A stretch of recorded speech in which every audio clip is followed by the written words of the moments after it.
last time, button the goddamn button. If it was 40 below, and that button meant the difference between a long, satisfying life and a cold, horrible death, I still wouldn't give you the satisfaction.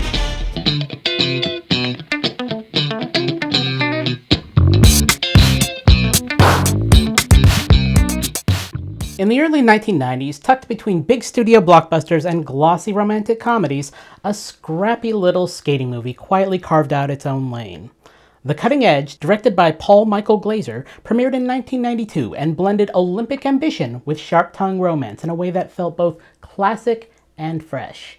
At its heart, it's a story of two fallen athletes given one last shot at glory, if they can survive each other first. Kate Moseley, played by Moira Kelly, is a world-class figure skater with talent to spare and a reputation for driving partners away.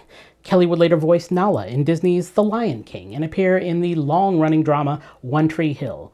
But for many fans, she remains the Ice Queen with Olympic dreams.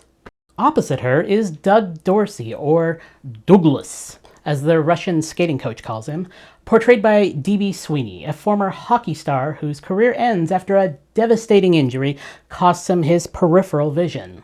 Sweeney would go on to roles in series like Jericho and voice work in Disney's Dinosaur, but Doug Dorsey remains his most enduring role.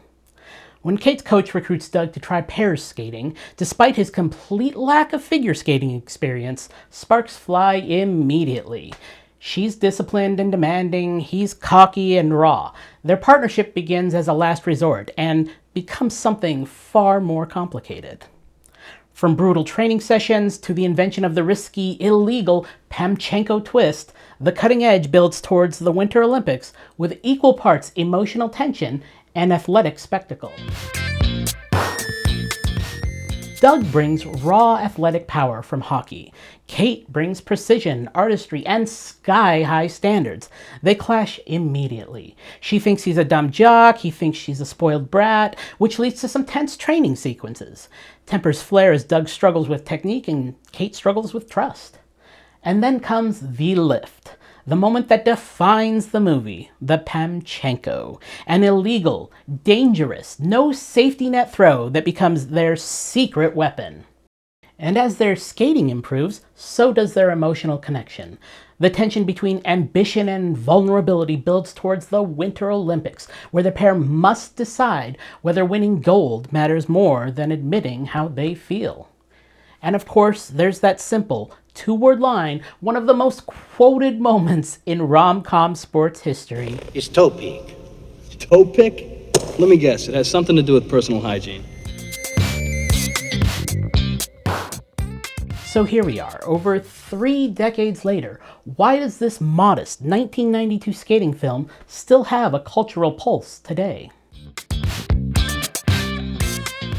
Long before streaming algorithms fed us slow burn tension on loop, The Cutting Edge perfected the formula. Today's rom-coms, from Netflix originals to prestige TV arcs, lean heavily into sharp banter, forced proximity, and competitive tension. Kate and Doug's dynamic feels strikingly modern. Their relationship isn't chemistry, it's earned, it's messy, it evolves. Today's audiences crave layered relationships, and this film delivered that in 1992. Kate Moseley was not written to be likable. She was written to be excellent. She's ambitious, demanding, emotional, complex. In today's conversations about female athletes and public scrutiny, from Olympic gymnasts to the stars of the WNBA, Kate's characterization feels slightly ahead of its time. The film doesn't punish her for wanting greatness, it challenges her to balance drive and vulnerability. In 2026, when discussions around women's sports are more prominent than ever, Kate feels surprisingly contemporary. Most sports movies follow a predictable arc. Underdog team, big speech, triumphant win. The Cutting Edge is different. The stakes are intimate. It's not about defeating a villainous rival nation. It's about trust, timing, risk. The climax isn't just a risky maneuver. It's about Doug daring to release her and Kate daring to fall, knowing he'll be there. That metaphor holds up. Modern audiences gravitate toward character-driven sports narratives. Think prestige biopics and athlete documentaries. This film anticipated that emotional shift decades earlier. There's something very tactile about The Cutting Edge.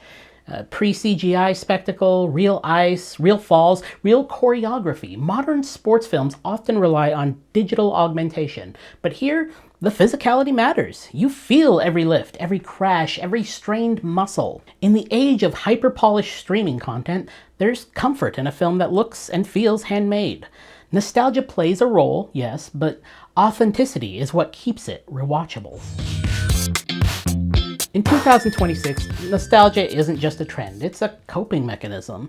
Between global uncertainty, rapid tech shifts, and constant connectivity, audiences increasingly return to films that feel emotionally safe.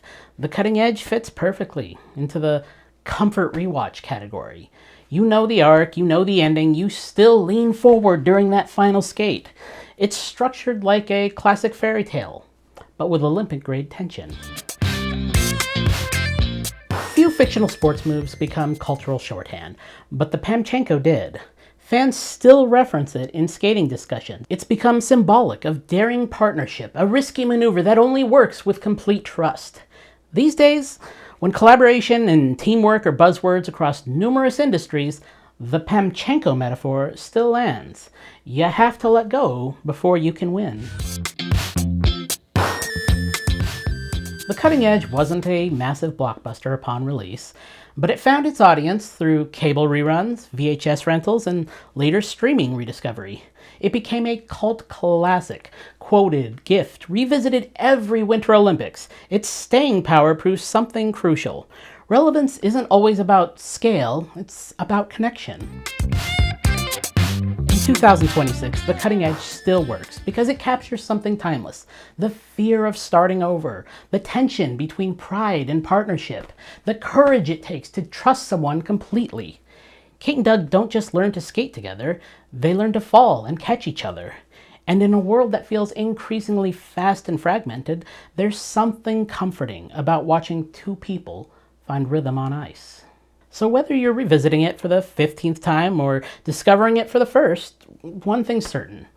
Some movies don't melt with time. And if you're still quoting it decades later, well, Toe pick.